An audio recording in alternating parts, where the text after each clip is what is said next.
Swayam Prabha. Digital India. Educated India.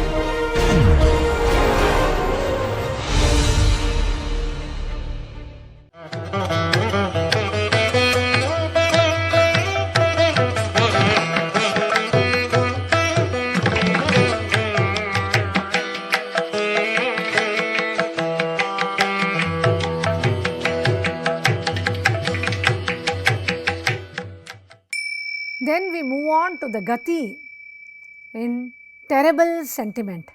Tatha Bhayanake Chaiva Gatihi Karya Vichakshanaihi. He says, in the terrible sentiment, experts should make the gait of the women and the men of the inferior type who are lacking in spirits suitable to their nature. So, they are to have wide open eyes, moving eyes, the Viduta head, the moving head, and the looks awe-stricken and turned alternatively to the sides, looking here and there, and holding the Kapota hand, they are to walk with quick, short steps, holding the hands close to their body. They have to move or walk with quick, short steps, trembling body, dry lips, and faltering gait. This movement is to be resorted when a person has to imitate the fear condition. In frightening as well as in threatening persons. Then he also adds the Akshiptachari is to be assigned to men as well as to women. When they have seen a strange animal or heard a strange sound, they have to turn away and run. So the Akshiptachari enables turning away and moving. Gait in the terrified state will consist of movement of the feet, again in the Edaka Kriditachari, where we jump and move around and move away, falling in quick succession. The jumps fall in quick succession, and sometimes close and sometimes at a distance to each other, and the hands are to follow the legs. Then he adds here, the Gati of merchants and ministers are to be made very natural, and they should walk in Atikrantachari with 2 talas wide. There he also adds the hasta here. Their left hand showing upturned Katakamuka should be near the navel, and their right hand showing upturned Arala should be on the side, away, and without making the limbs drooping, motionless, or excessively moving. They should walk with the same chari. This is the beauty of the gait given for different characters in different situations. Then he talks about the gait of ascetics. Yatinam shramananam cha ye chanaye tapasi sthitaha. He says there are different gaits for ascetics. Gati for yatis, shramanas, those practicing austerities should be made like that of one observing the vow, brahmacharya. He should have immobile eyes, just more static, looking only 4 cubits in front, a ready memory, entire body in steadiness, and he is to keep the mind at rest, to assume the marks belonging to his sect, modest robes or clothes, dyed in dark colors, and he has to stand in Samapada, assuming the sthana of Samasthana. Then he should make 2 Chatura hands stretched and assuming the serene appearance. In conformity with the performance, he should execute the Atikrantachari with natural limbs. The best ascetics with a great vow are to have such a gait, he says, and others should be given a contrary gait. As for the rest of the ascetics, according to the vow, they are to have a gait confused or stately or sober or mild. And in case of members of the Pashupata sect, they should walk in the Shakatasya and Atikrantacharis with haughty steps, he says. So, we understand that these charis can be performed as a dance or even in the drama as a gait. You need not make it as a dance movement, but as a gait it is also very powerful. These charis become more relevant to the theatre acting. If you see this chapter on Gati, we understand how relevant these charis are for the actors. Then he says, the Gati for a person in darkness or a blind man, andakare atayane cha gatihi karya prayoktrabihi. Gait of the person who is walking in darkness and also who is blind should consist of feet gliding over the ground and the hands groping for the way. So naturally we keep the hand in front in the dark when we are walking in dark. Then he moves on to gait of a person riding a chariot should consist of short churna steps. Rathas tasyapi kartavya gatihi churna padai ratha.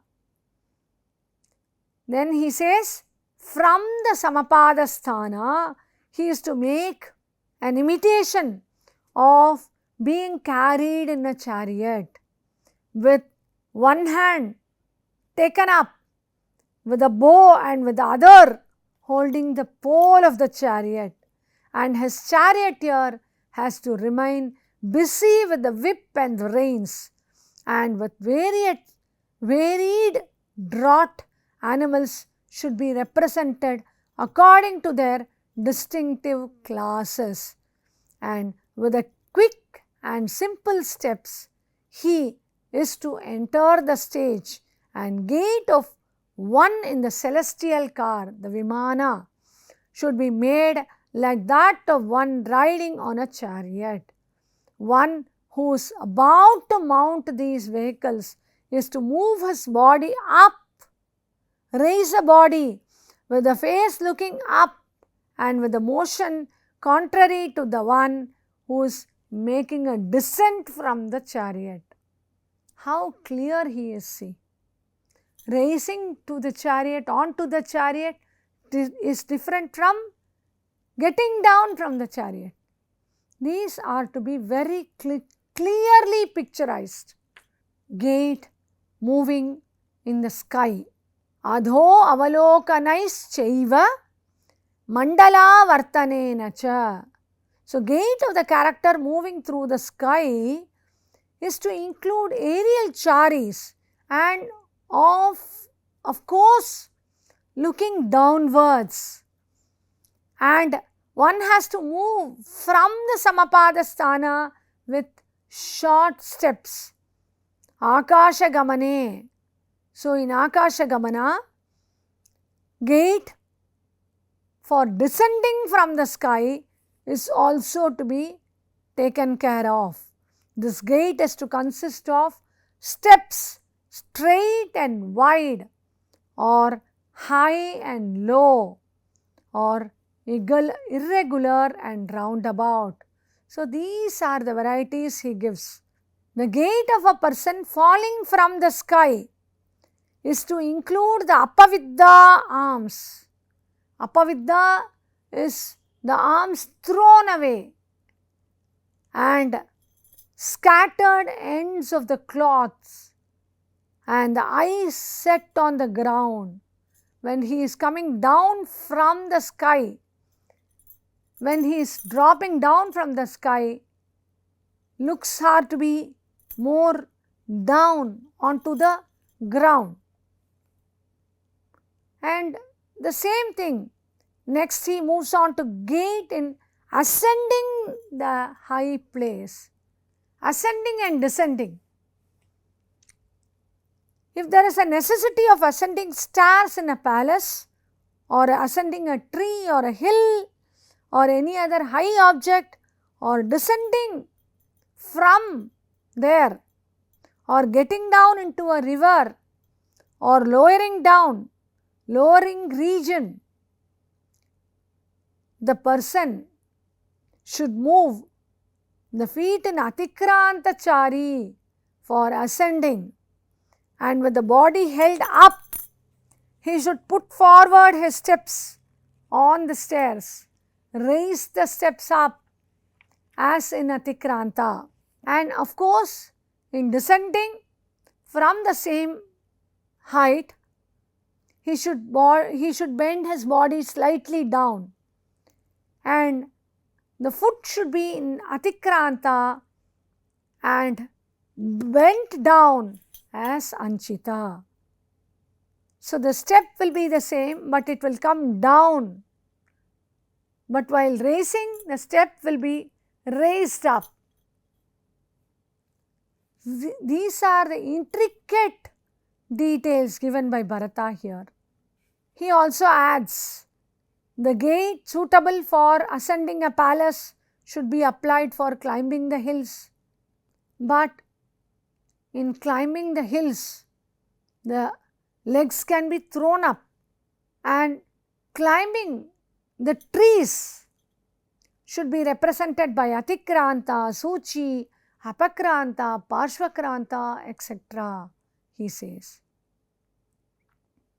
And the gait for getting down into low places, coming down from top, or to be applied for crossing the river, or getting down into the river, according to the depth of the river.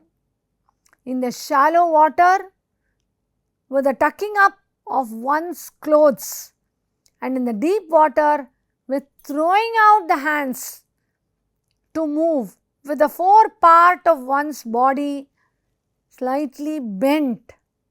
And in case of persons being carried away by the current, he has to stretch out his arms one by one to push forward the water repeatedly. So the hands are to be taken out and the water has to be pushed. We have the various Bahu karmas. The Bahu karma, as seen in chapter 9,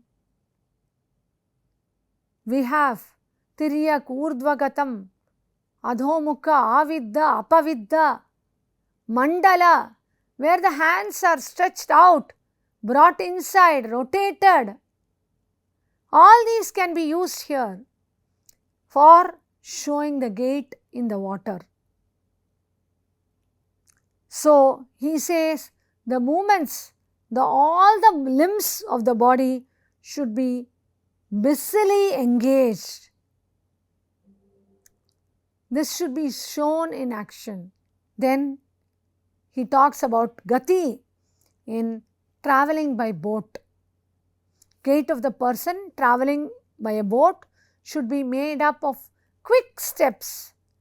That is, the steps will be very quick so that you will not be able to see the movement. the gliding movement will be only seen. You won't see individual steps. So, the gliding steps, quick steps are to be observed in these situations. All these conveyances which we talked about are to be represented suggestively by the action.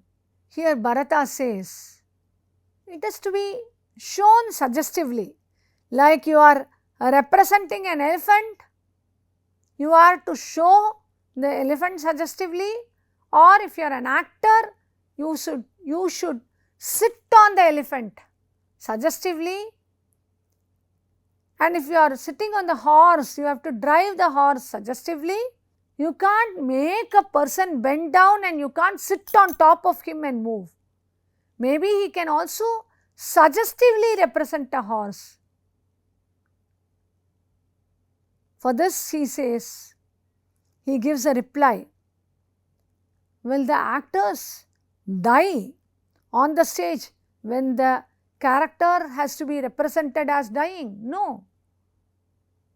So, it is only a mimicry of the actions from which the audience can understand. That's what he says here. And next he moves on to the gait of riding a horse. It will consist of the Vaishakasthana, short steps, with short steps. Then the gait of serpents, Swastika Pada, is to be moved in Pashvakrantachari, and there is to be a Rechaka performed. Rechaka of the Swastika Pada. The legs has to be crossed and there has to be a beautiful Rechaka, the graceful movement of the feet, because it is the gait of the serpent. Then Vita, the gait of the Vita. He says he is a parasite, should be made graceful, and he should put his foot as akunchita, bent and within one tala, and holding the Katakavardhamana hands with proper Saushtava.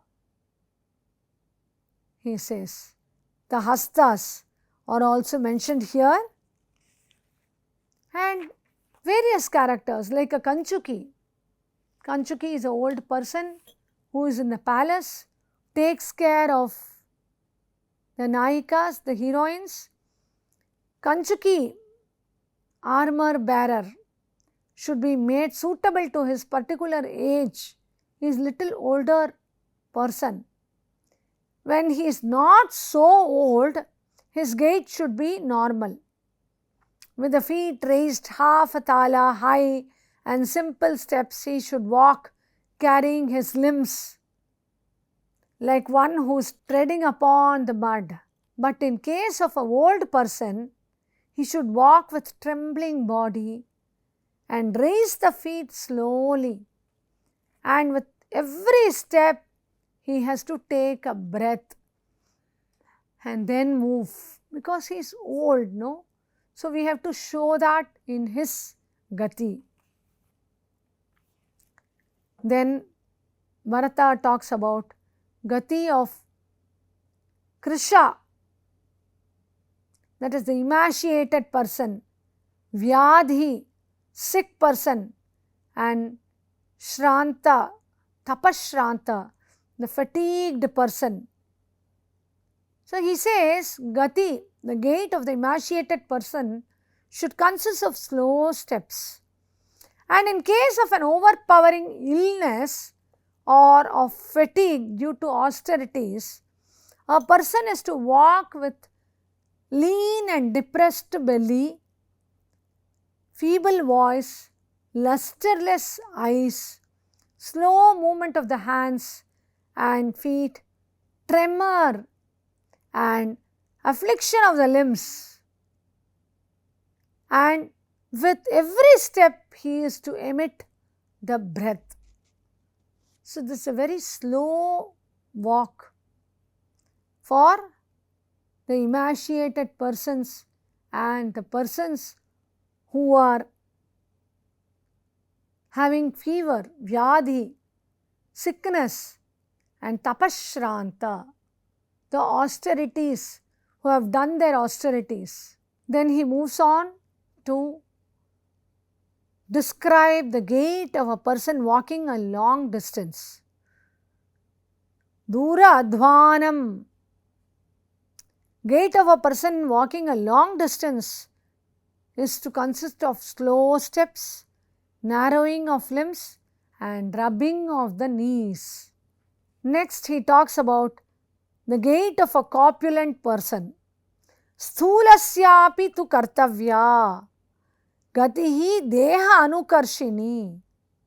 The corpulent person is to walk with the feet raised slowly, and he has to drag on his body with great effort, and while going with slow steps, he has to copiously breathing.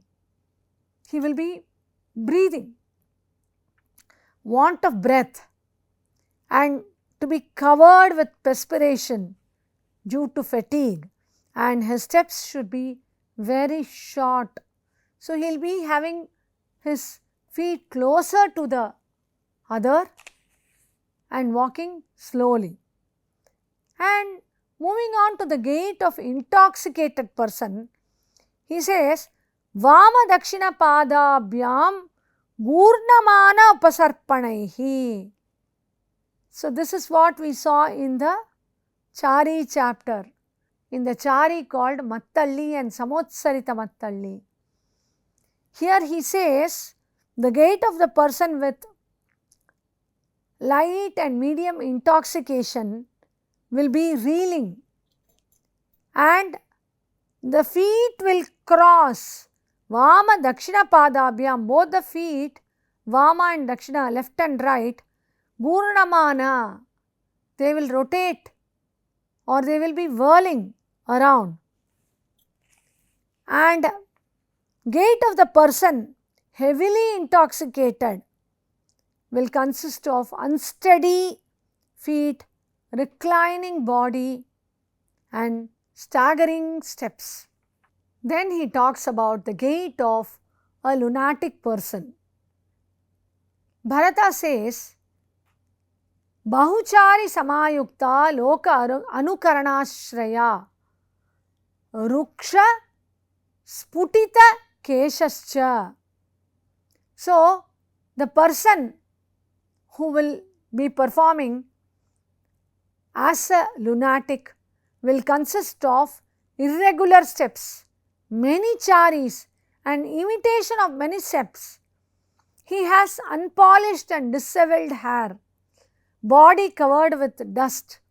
He talks without any reason and talks too much in an unnatural manner. Sometimes he sings, sometimes he laughs, and is not ready to accompany anyone, and he dances in joy and he makes drumming. He finds with any object which is near to him. Once he runs swiftly, and other times he stands still. Again, sometimes he is seated and sometimes he is lying down. He is to wear rags of different kinds and to make a public road his irregular dwelling place. A lunatic will be of the above description, and his gait will be as follows. First of all, he describes the lunatic person, and then he talks about the gait. He crosses his feet in Baddhachari, he says. Then going round in all directions, 4 directions with the charis, like Brahmara Mandala, outwards and reaches one corner of the stage and then turns and comes gracefully and holds, the hand is dropped irregularly and crossed accordingly. So, this is the movement of a lunatic person. Then he talks about the gait of the lame persons, cripples and dwarfs in connection with the display of physical defects for the sake of comedy sentiment. It will be of three kinds, he says. In one kind, the gait of the lame person's feet are to remain stiff if he is lame. In the second one, the feet are to be made in agratala sanchara. He has to walk with the tip of the toe, and the body is to be held up by the stiff foot. One foot will be stiff and the another foot should be in agratala. And the body has to move on one foot and to rest on another foot, and setting the feet in this order, he has to move. This will be the ones with one foot, that is, who is lame. He is not able to walk with both the feet. The gait of the cripple will consist of agratala sanchara and anchita pada, and the steady body limbs are to be narrowed down, neither move quickly nor take wide steps. Then he talks about the gait of the jester. The jester will have the same gait consisting of simple, laughable steps with raised high. His gait will relate to three kinds of laughter: angahasya, vakyahasya and nepatyahasya. So, first one is angahasya, hasya due to the limbs. Second one is vakya, hasya, hasya due to comedy, due to words. Then nepatyaja hasya. The third one is comedy due to the costumes and makeup. Of these, the ugly and the big teeth, bald head, hunch on the back, lameness and distorted feet are all the causing factors for laughter of the limbs. Angaja hasya. When one walks like a crane, looking up and down, looking with wide strides, object of laughter, he says, due to his body. Then the next one is vakya hasya. Talking incoherently, meaninglessly, obscene words, etc. will cause laughter, and this is due to the vakya, his words. The third one is nepatyaja hasya. The person covered with tattered cloths of skin, smeared with ink, black in color, ashes of yellow color, and laughter due to costumes, makeup. This should be represented on the stage carefully. So, these are the three types of hasya given for the jester, and the gait of the jester should be distinguished accordingly to his different conditions. The natural gait is to hold a kutilaka. Generally, a curved stick will be held by the jester in his hand, and to show the chaturahasta with his right hand. Besides, he is to lower by turning of his sides, head, hands and feet, observing the tempo and thala. Gait other than this, which is very natural, will be abnormal for this person, this character.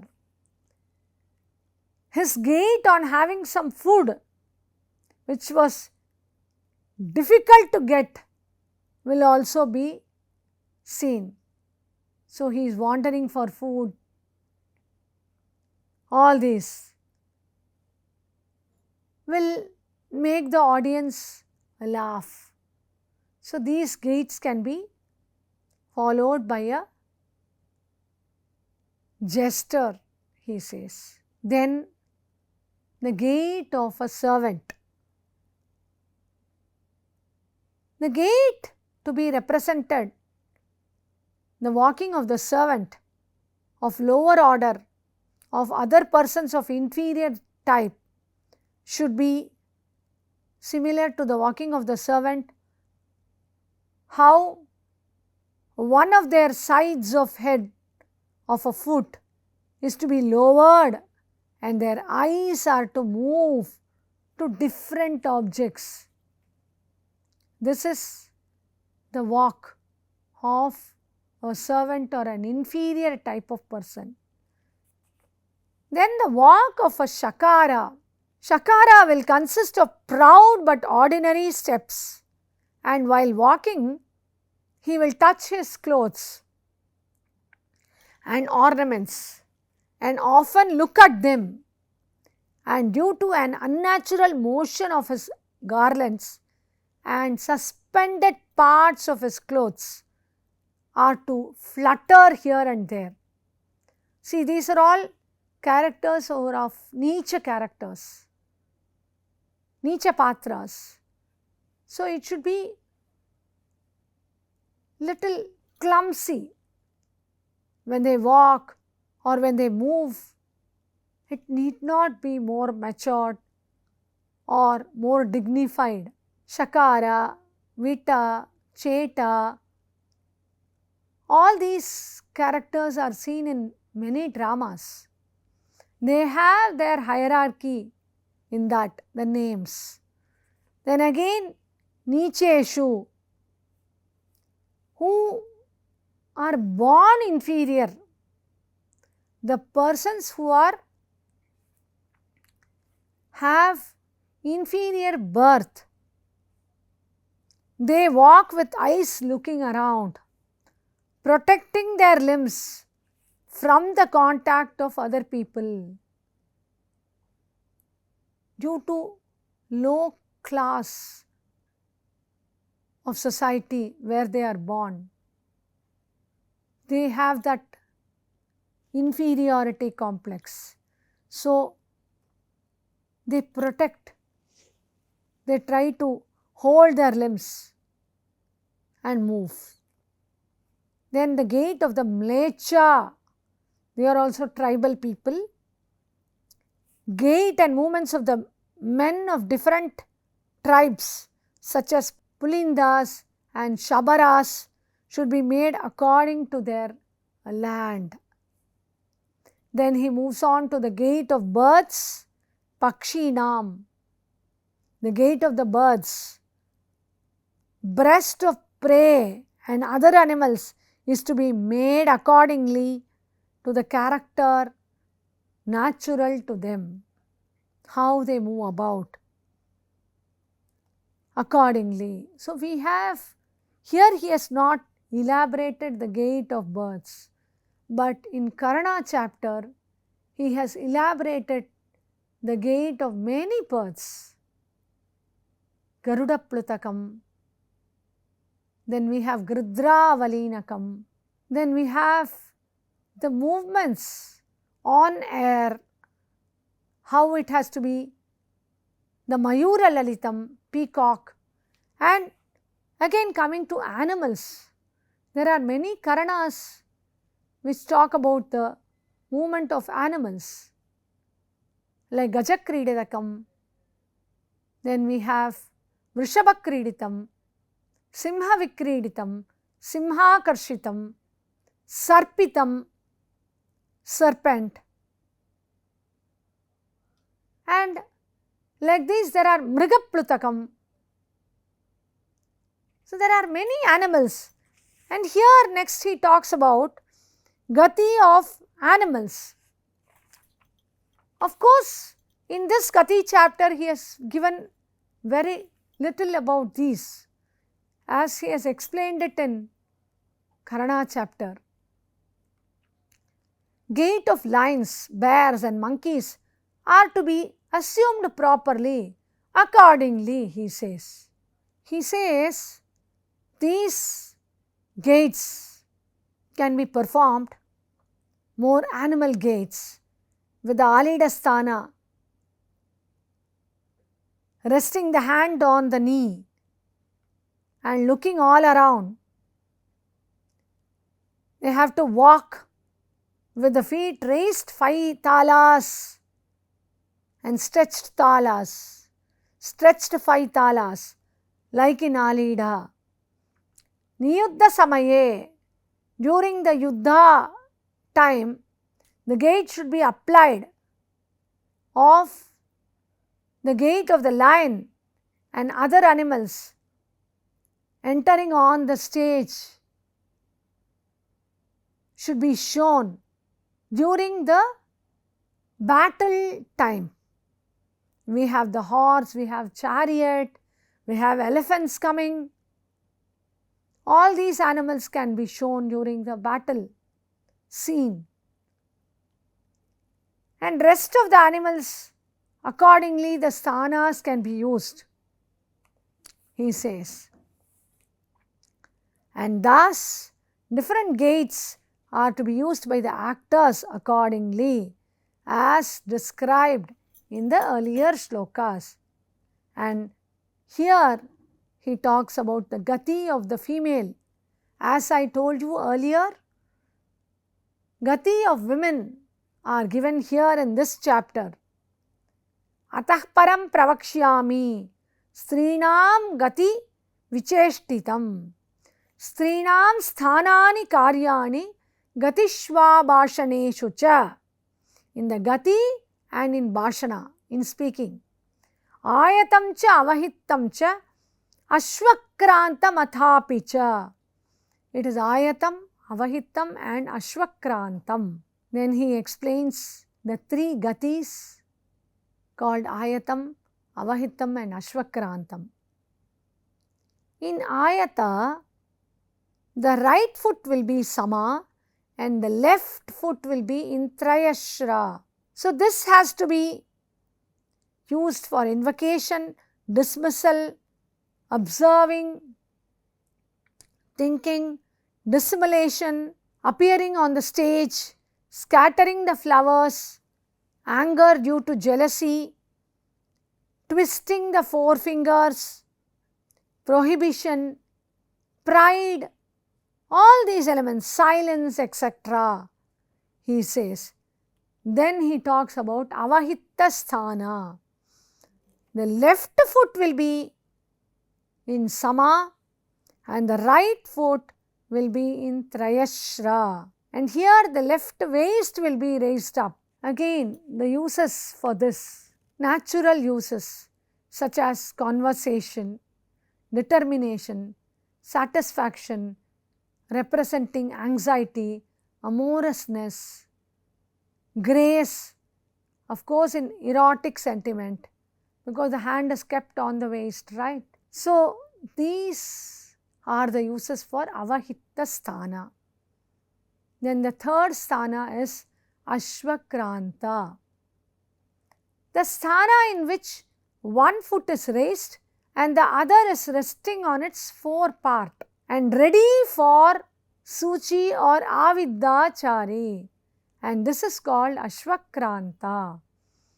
The sthana is to be assumed in taking hold of the branch of a tree, plucking a cluster of flowers, or in taking rest by inferior persons of women for any purpose, he says.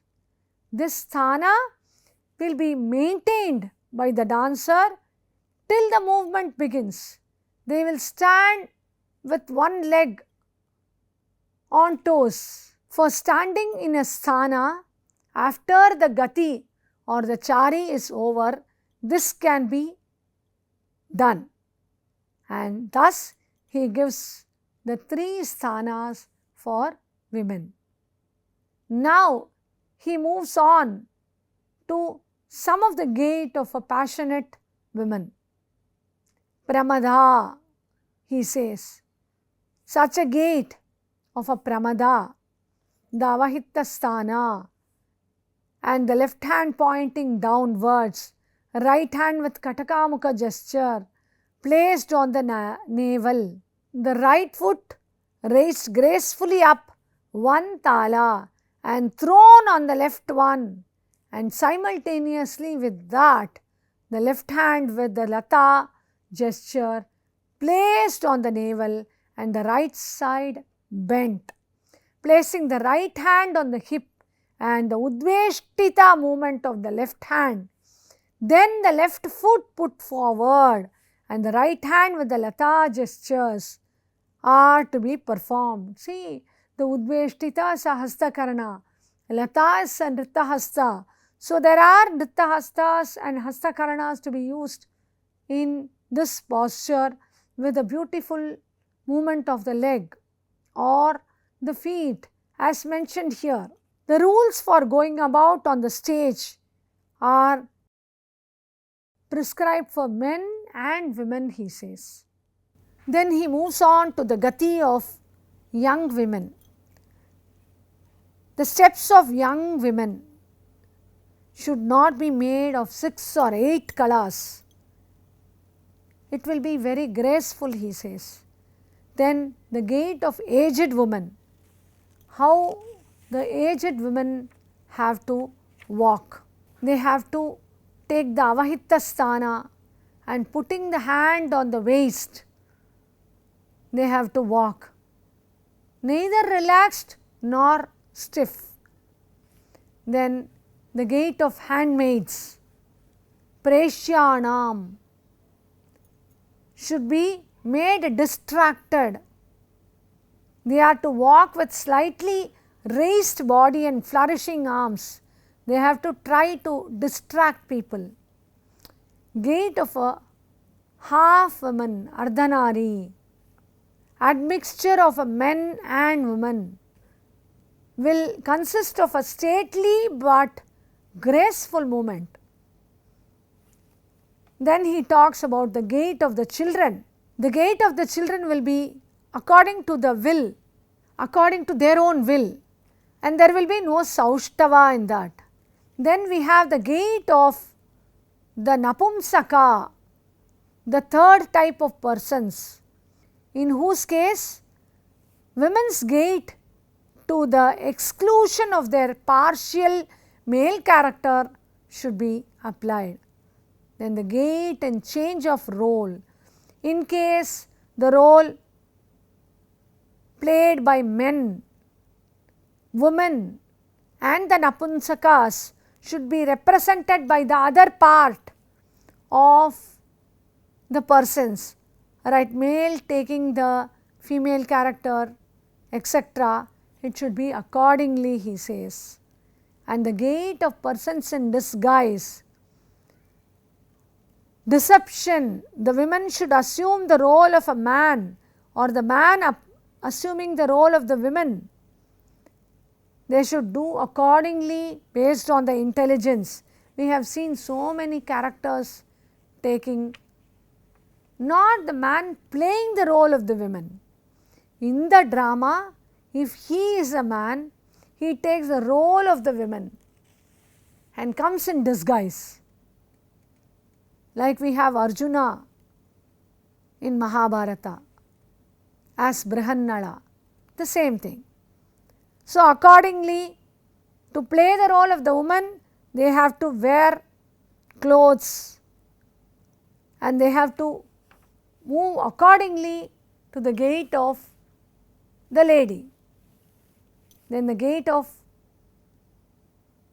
inferior tribal women like Pulinda and Shabara tribes to be according to their community, and women ascetics who have to practice their vows has to move in Samapadachari, and there should not be any Uddhata Angaharas in these cases. And then he talks about sitting posture for men and women. There are sthanas, asana vidhi accordingly. There are sthanas called as Vishkambita, sitting at ease, then the sitting in a pensive mood, then sitting in sorrow, sitting in fainting and intoxication, sitting in shame and in sleep, sitting in ceremonial occasions, sitting in pacifying a beloved woman, sitting in worshipping a deity, and then he moves on to explain the seats for different characters, how the seats are to be given, seats for male characters, seats for female characters, seats to be given for ascetics, and the rules regarding their seating arrangements.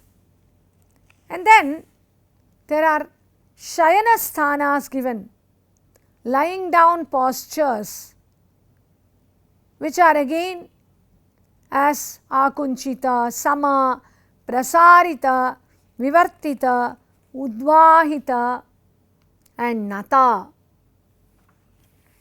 which are explained very briefly. Accordingly, it can be used in theatre presentations.